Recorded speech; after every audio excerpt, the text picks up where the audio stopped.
Vitalik Buterin says he's no longer a billionaire. We're kind of leading this into something else that a viewer tweeted over, but Ethereum co-founder Vitalik Buterin says he's no longer a billionaire. Vitalik, the co-founder of Ethereum blockchain, recently said on Twitter post that he is no longer a billionaire. Last year, 28-year-old Buterin became the world's youngest crypto billionaire, as Ethereum had a market capitalization of $376 billion during that time. And this is in a tweet thread. He started out by saying, "What happened to talking directly to people being a virtue?" He put that in quotes. "By the way, I particularly appreciate that Elon and Jeff actually respond to people and don't just shout out their own stuff." He also continued by putting in parentheses once again, by the way, I'm not a billionaire anymore. And this is kind of silly. I don't think it's extremely relevant. Like, obviously, it's a sign of the bear market. That's its relevance, right? You had basically a bull run that created a billionaire who is now no longer a billionaire because we are in a bear market. Ta-da! That's the only relevance here, in my opinion. But Buterin, who created Ethereum in 2014, owns a digital wallet that contained holdings worth about $1.5 billion in November of 2021. Earlier, he suggested that he'd welcome lower prices of digital coins, saying people who are deep into crypto would accept a bear market. He previously said that he faces a contradiction between wanting his blockchain to be more of a Bitcoin system and realizing what it will take to get there. Yeah, it takes you basically going away, right? Like, and this is why it's a contradiction. We talked about his contradiction thread not too long ago. And I'm not advocating for get rid of Vitalik. It's not an attack on Vitalik.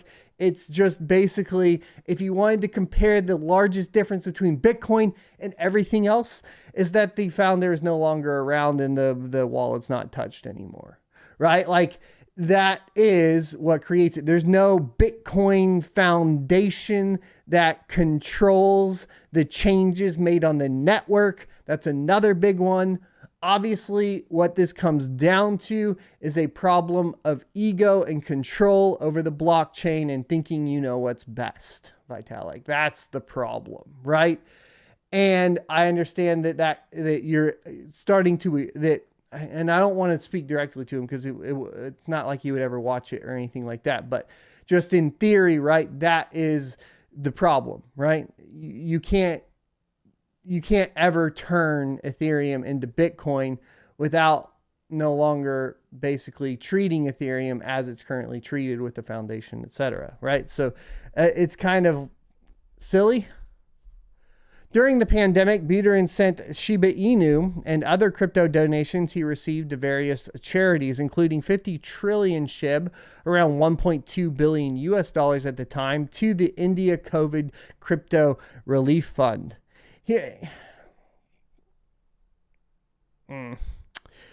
He later burned about 90% of his remaining SHIB tokens. Buterin said that doing so required a set of complex procedures to access and send the SHIB tokens. If you're not using this NFT trading strategy, you better ignore everything that he just said. I just said. That was the... That's funny. All right, so I went into the next article there. So... what does that lead us into, right? Because it gets interesting. And I talked a little bit about ego, right? What you say versus what you do is very important. And we've been going over Vitalik a lot. We've been talking about Ethereum a lot. We've talked about the contradictions, so on. Please go watch the old shows to catch up on those if you need to, or go check out the Crypto Mining Clips channel where they are listed. But Martin Shkreli, something like that, talks crypto on Twitter, says Vitalik Buterin is full of S, gets suspended. This is weird. Martin infamously became known as Pharma Bro after increasing the price of a life-saving drug by 5,000% and later ended up being jailed for 7 years after being convicted of securities fraud. but he's now been released from prison a year earlier than planned, and already he's jumping into the crypto-themed Twitter spaces, indicating he has his sights set on the world of altcoins now he's free. Over the weekend, the convicted felon revealed that they really want you to know he's a convicted felon, by the way. But they revealed that he has started using Uniswap in prison, describing the decentralized exchange as, quote, really cool. And during another discussion on Monday, he described Ethereum's co-founder, Vitalik Buterin, as brilliant but full of the S word, and argued that security, scalability, and decentralization can be achieved simultaneously without resulting in one of them being compromised.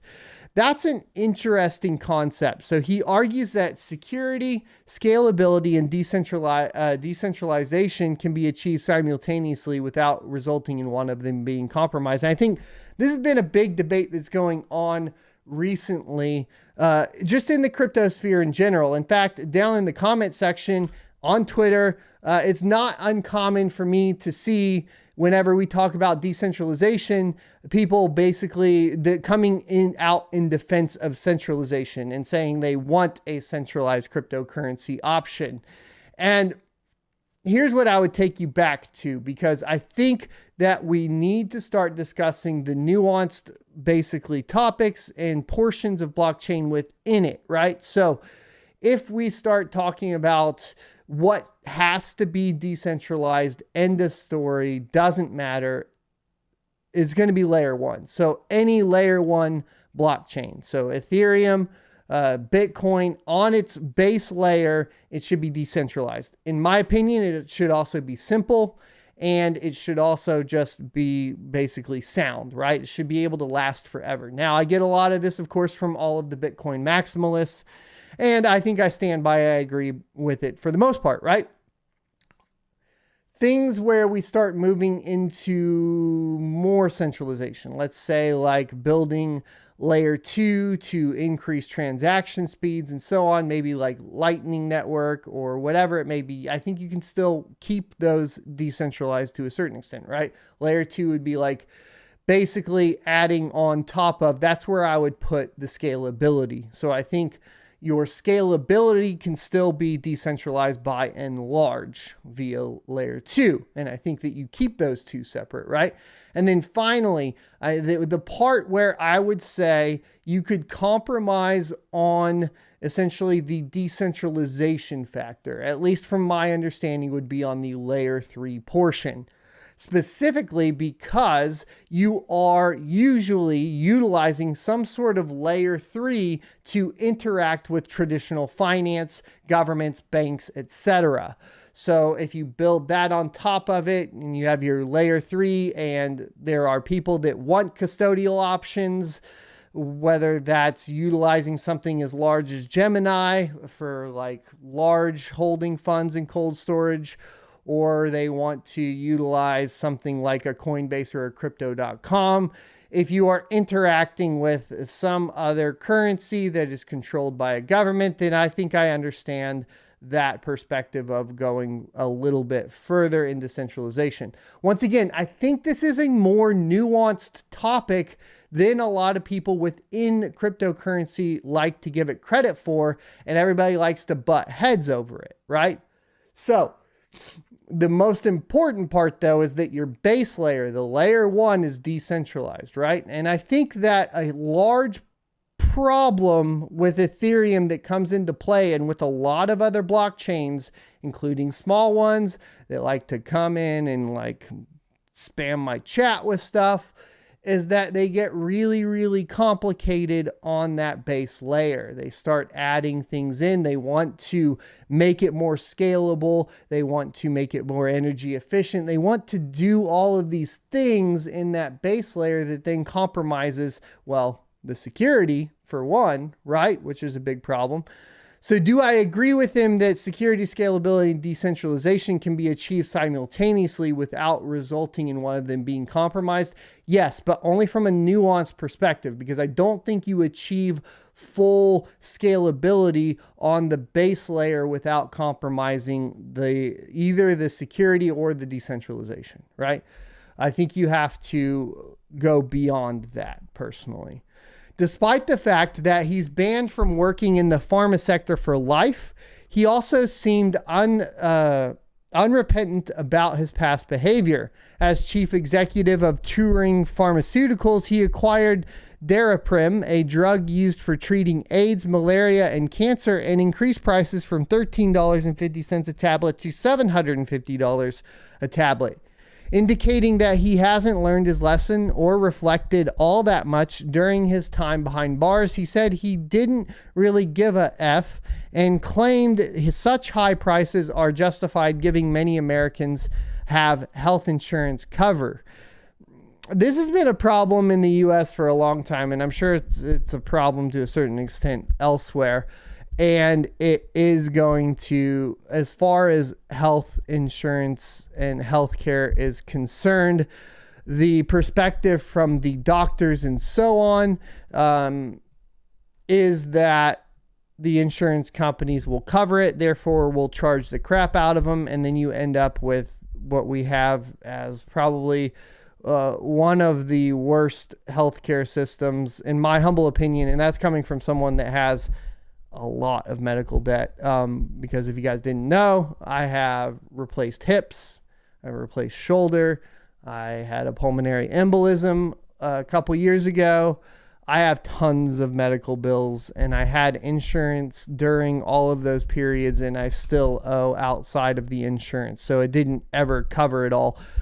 So I can see the problem within the system as far as that's set.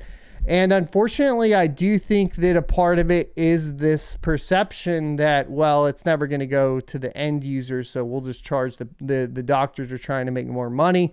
And it's a profit-driven thing. It's a problem. I don't know how you solve it, right?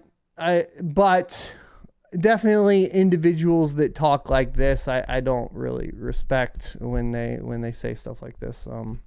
I get the concept, but it doesn't play out like that in practice, especially considering that the insurance companies just pass that cost on, right? A number of crypto enthusiasts have expressed their dismay that he is being given a platform on Twitter Spaces. Hold on, my boys, you crypto enthusiasts, you libertarian motherfuckers. You know what the deal is. You don't silence people because you disagree with them. You do not silence people even if they have a poor track record. You let bad ideas be talked about, and then we talk about them on places like this show, and then we let the good ideas win. That is how it's done. Do not start to cancel people within the crypto space. That will be the antithesis of crypto, and it's not good. I won't let that go unnoticed on this channel.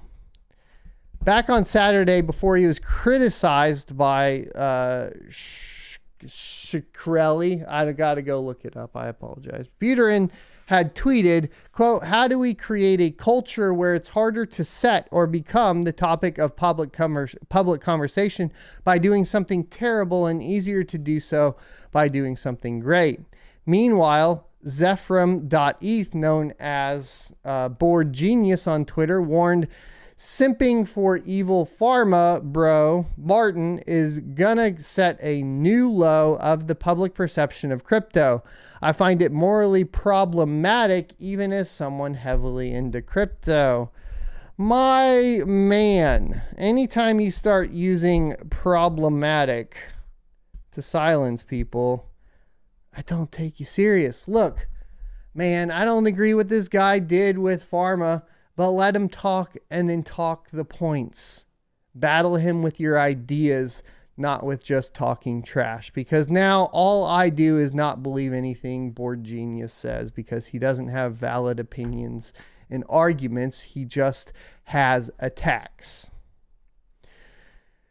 His new Twitter handle, Enrique5060782, has already been suspended by the social network, indicating that he might not be popping up on many spaces anytime soon. It's unclear why. Well, it's pretty clear why to me, right?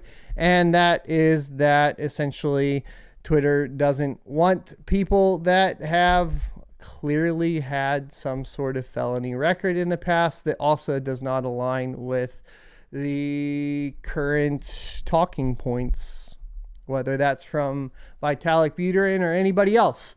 This was an interesting article because I do feel like we got a lot of nuance out of it, right? One, we got to talk about security, scalability, and decentralization, and the differences between layer 1, layer 2, and layer 3. So obviously he brought something up that we could talk about and discuss from our perspective and try to figure it out. And then we were able to discuss the idea of freedom of speech and who should be allotted it. I know that some people would say that felons, etc., should not have any freedom of speech. I've heard that argument before. I don't know how I feel about that necessarily. I feel like we should let everyone talk to a certain extent.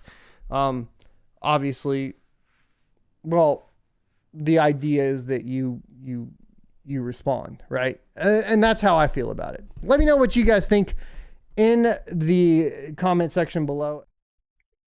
I hope you enjoyed this clip from the Crypto Mining Morning Show every Monday through Friday, 7:45 a.m. Pacific and 10:45 a.m. Eastern Time. You can check out more clips here, or if you're interested in checking out the entire live show, you can check that out down here. Thanks for watching, and I'll see you next Tuesday.